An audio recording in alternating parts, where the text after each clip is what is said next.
আসসালামু আলাইকুম সম্মানিত শিক্ষার্থীবৃন্দ। গেম অফ স্টাডি এর তরফ থেকে আমি আবির স্যার সবাইকেই স্বাগতম জানাচ্ছি। তো খুবই রিসেন্ট একটি আপডেট আপনাদের সামনে নিয়ে হাজির হয়েছি। তো খুবই রিসেন্ট নিউজ, এই যে 6 ডিসেম্বর শুক্রবার। ওকে, সো বলা যাচ্ছে যে জাহাঙ্গীরনগর বিশ্ববিদ্যালয়ের যে ভর্তি পরীক্ষা 10 ইউনিট এবং থাকছে সেকেন্ড টাইমেরও সুযোগ। তো ভর্তি পরীক্ষা কবে?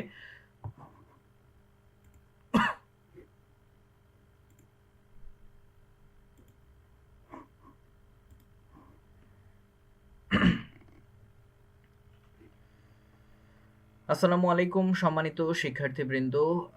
গেম অফ স্টাডি এর তরফ থেকে আমি আবির স্যার সবাইকেই স্বাগতম জানাচ্ছি। তো আশা করি আপনারা সকলেই ভালো আছেন। তো খুবই রিসেন্ট আপডেট যেটা পাওয়া যাচ্ছে, জাহাঙ্গীরনগর বিশ্ববিদ্যালয়ের ভর্তি পরীক্ষা 10 ইউনিটে থাকছে সেকেন্ড টাইমের সুযোগ। তো যারা যারা সেকেন্ড টাইমের পরীক্ষার্থী রয়েছেন তাদের জন্য খুবই খুবই সুখবর একটি। আর তার কারণ হচ্ছে অলরেডি আপনারা জানেন যে জগন্নাথ বিশ্ববিদ্যালয় কিন্তু সেকেন্ড টাইম কিন্তু বাতিল করে দেওয়া হয়েছে। তো বাট হ্যাঁ, তো অবশ্যই হচ্ছে ধন্যবাদ দিতেই হয় জাহাঙ্গীরনগর বিশ্ববিদ্যালয় এবং তাদের কর্তৃপক্ষকে, কারণ তারা সেকেন্ড টাইম হচ্ছে এখনো কিন্তু চালু রেখেছে। আচ্ছা, তো জাহাঙ্গীরনগর বিশ্ববিদ্যালয়ে 24-25 শিক্ষাবর্ষে স্নাতক প্রথম বর্ষের পরীক্ষা।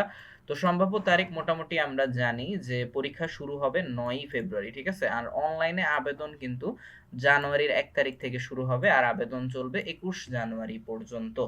আর এবার ভর্তি পরীক্ষা হবে 10টা ইউনিটে, আর এছাড়াও থাকছে কি সেকেন্ড টাইমের সুযোগ।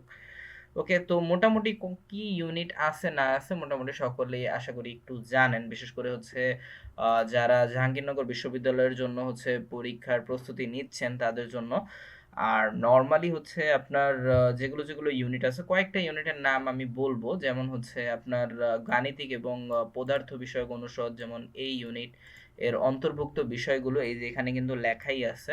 তো চাইলে হচ্ছে ভিডিওটা স্কিপ করে কিন্তু পড়ে নিতে পারেন কোন কোন বিষয়ের উপর হচ্ছে পরীক্ষা দিতে হবে। মোটামুটি আপনাদের এটা নলেজ থাকার কথা পরীক্ষার্থী যারা রয়েছেন আপনাদের জন্য। আর সমাজ বিজ্ঞান অনুষদ যেটা হচ্ছে কি বি ইউনিট, অন্তর্ভুক্ত বিষয়গুলো এই যে অর্থনীতি, ভূগোল ও পরিবেশ, সরকার ও রাজনীতি, নৃবিজ্ঞান, নগর ও অঞ্চল পরিকল্পনা, লোক প্রশাসন। তো এগুলো হচ্ছে সমাজ বিজ্ঞান অনুষদের জন্য আচ্ছা যেগুলো ডিপার্টমেন্ট। আর সি ইউনিটে থাকছে কলা ও বিজ্ঞানী যে অনুষদ, যেটা অর্থাৎ বিষয়গুলো হচ্ছে বাংলা, ইংরেজি, ইতিহাস, দর্শন, অর্থাৎ নর্মালি হচ্ছে আমাদের মানবিকের জন্য এই ইউনিটটা। আচ্ছা, আর জীববিজ্ঞান অনুষদের ভর্তি অর্থাৎ ডি ইউনিটের গ্রহণ করা হবে। আচ্ছা, ওই ইউনিটে গ্রহণ করা হবে এবং হচ্ছে সেখানে বিষয়গুলো এই যে উদ্ভিদ বিজ্ঞান, প্রাণী বিজ্ঞান, ফার্মেসি, তো এগুলো সায়েন্স রিলেটেড সাবজেক্ট, সায়েন্সদের জন্যই। আর ই ইউনিটে বিজনেস স্টাডিজ অনুষদে। তো মোটামুটি জাহাঙ্গীরনগর বিশ্ববিদ্যালয়ে প্রতিটা ইউনিটে সকল পরীক্ষার্থী কিন্তু অংশগ্রহণ করতে পারে। বাট হ্যাঁ, নোটিশ যখন পূর্ণাঙ্গভাবে দেওয়া হবে, অর্থাৎ অ্যাপ্লাইয়ের যখন শুরু হবে, অর্থাৎ এই যে 1ই জানুয়ারি যখন অ্যাপ্লাই শুরু হবে, তখনই আপনারা সার্কুলারের মধ্যে দেখতে পারবেন যে হচ্ছে মানে নর্মালি জাহাঙ্গীরনগর বিশ্ববিদ্যালয়ে তাদের কি বলে সাবজেক্ট ওয়াইজ হচ্ছে বিভিন্ন ধরনের ম্যাপিং কিন্তু করে থাকে, অর্থাৎ কোনো সাবজেক্টে আপনার কি বলে সি থাকতে পারবে না, ডি থাকতে পারবে না, এরকম অনেক সময় দিয়ে থাকে। তো আশা করা যাক, বেস্ট অফ লাক, যেন সবাই অ্যাপ্লাই করতে পারেন সেই আশা রইলো। আর অ্যাপ্লাই করার মতো যেন আবেদন আপনাদের জিপিএ যেন থাকে এসএসসি এইচএসসি মিলিয়ে, সেটাই আমি আশা করতেছি। আর ই ইউনিট অর্থাৎ বিজনেস স্টাডিজের জন্য পরীক্ষা নেওয়া হবে এবং ডিপার্টমেন্টগুলো এই যে এখানে দেওয়া রয়েছে, finance and banking, marketing, accounting আর হচ্ছে ম্যানেজমেন্ট, এই চারটাই নর্মালি ডিপার্টমেন্ট। আর নর্মালি এখানে এইচ ইউনিট যেটা অর্থাৎ এফ ইউনিট যেটা হচ্ছে আইন অনুষদ, শুধু ল, এখানে হচ্ছে কি আলাদাভাবেই পরীক্ষা হয়। তো টোটাল 10টা ইউনিটের পরীক্ষা রয়েছে। তো চাইলে হচ্ছে আমি সবগুলো এখানে মোটামুটি দিয়ে দেওয়া আছে।